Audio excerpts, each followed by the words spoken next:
Smart listeners, menikah adalah impian banyak orang. Tapi semua tak lantas berakhir saat janji suci pernikahan telah diikrarkan. Kehidupan sesungguhnya justru dimulai ketika pernikahan itu berjalan 1 tahun, 2 tahun, lalu menjadi 5 tahun, 10 tahun, berbelas tahun, bahkan berpuluh tahun. Tentu saja ada berbagai varian ujian yang hadir untuk menilai ketahanan pernikahan tersebut. Sayangnya, tak semua pernikahan bisa langgeng hingga akhir kehidupan suami dan istri. Banyak pernikahan yang harus berakhir bahkan sebelum sempat mengecap manisnya angka tahunan. Indonesia adalah negara dengan tingkat perceraian tertinggi di Asia Pasifik. Berbagai penyebab perceraian tercatat mulai dari kekerasan di dalam rumah tangga, buruknya hubungan komunikasi, masalah ekonomi, hingga perbedaan prinsip yang tak menemui solusi. Padahal siapapun di awal pernikahan tentu tak menginginkan hal ini terjadi.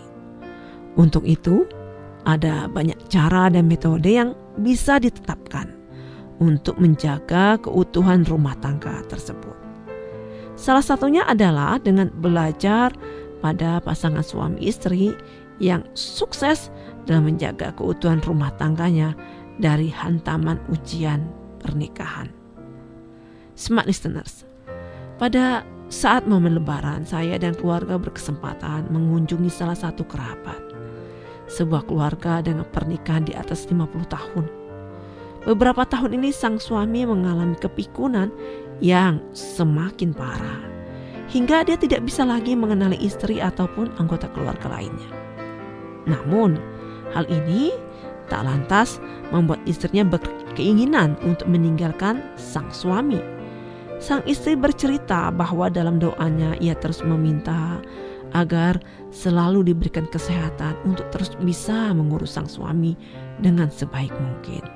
Padahal untuk mengurus pasangan yang mengalami kepikunan hampir seluruh waktunya tersita. Namun sang istri tetap dengan sabar melakukannya.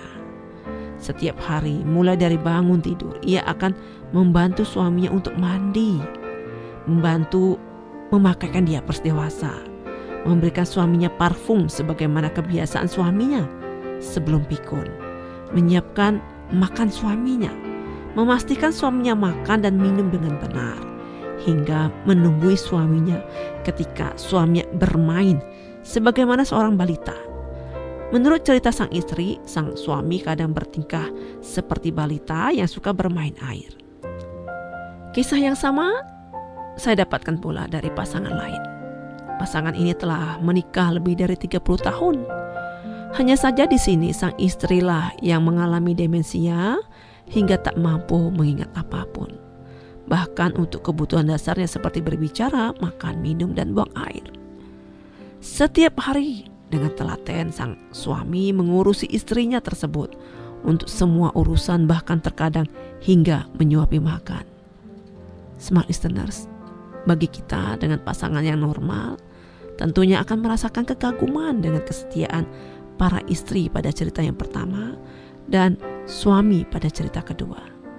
Bagaimana mereka mampu bertahan setia pada pasangan yang tak lagi mengenali mereka. Jangankan berucap terima kasih atau kata-kata cinta lainnya. Bahkan untuk berbicara dengan normal saja, mereka tak lagi mampu merasakannya. Bagaimana mereka terus bisa mencintainya, bahkan terus berdoa agar selalu sehat sehingga bisa mengurus pasangannya. Tentu saja sebagai manusia mereka merasa lelah. Tetapi saya melihat bahwa sang istri dan suami yang berjiwa lapang itu tak berputus asa. Walaupun kemungkinan sembuh atau kembali normal biasanya sangat kecil dalam kasus kepikunan. Satu hal yang saya tangkap adalah bahwa mereka bertahan karena mereka telah melewati satu fase yang melebihi sekedar cinta terhadap pasangan, yakni mereka menempatkan cinta kepada Sang Maha Pemberi Cinta sebagai cinta tertinggi mereka, sehingga mencintai pasangan dan mengurusnya dengan baik adalah sebuah sarana dan bentuk komitmen mereka dalam pernikahan. Karena mereka telah menjadikan pernikahan mereka sebuah sarana ibadah.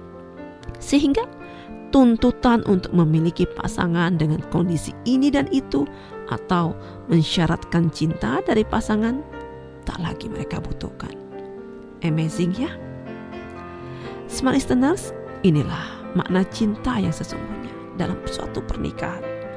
Sebuah cinta yang tak bersyarat, walaupun mereka tak lagi bisa mendapatkan cinta dari pasangannya, karena mereka telah mendapatkan cinta yang tertinggi, yaitu cinta kepada dan dari Sang Maha Pemberi Cinta.